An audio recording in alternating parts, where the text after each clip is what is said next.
இயற்கையான டேட்ஸ், பாதாம், பிஸ்தா, cash and honey கொண்டு தயாரிக்கப்பட்ட lion date nut bites. Lion date nut bites. Thaveka தலைவர் விஜய் கரூர் சம்பவத்திற்கு பிறகு சேலத்தில் டிசம்பர் 4ஆம் தேதி பிரச்சாரம் மேற்கொள்ள அனுமதி கோரிய நிலையில் காவல்துறை அனுமதி மறுத்துள்ளதாக தகவல் வெளியாகியுள்ளது. சுமார் 50 நாட்களுக்கு பிறகு சேலத்தில் இருந்து மீண்டும் தேர்தல் பிரச்சாரத்தை தொடங்க விஜய் திட்டமிட்டிருக்கிறார்.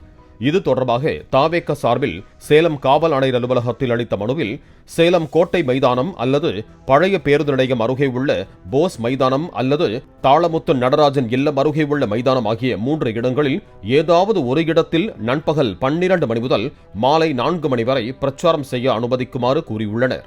கார்த்திகை தீபம் மற்றும் டிசம்பர் 6ஆம் தேதி பாபர் மசூதி இடிப்பு தினம் போன்ற காரணங்களால் விஜய் பிரச்சாரத்திற்கு பாதுகாப்பு வழங்குவதில் சிக்கல் ஏற்படும் என்பதால் டிசம்பர் 4ஆம் தேதி பிரச்சாரத்திற்கு அனுமதி மறுத்த சேலம் காவல்துறையினர் மாற்று தேதியுடன் மீண்டும் அனுமதி கடிதம் வழங்குமாறு கூறியுள்ளதாக தகவல் வெளியாகியுள்ளது.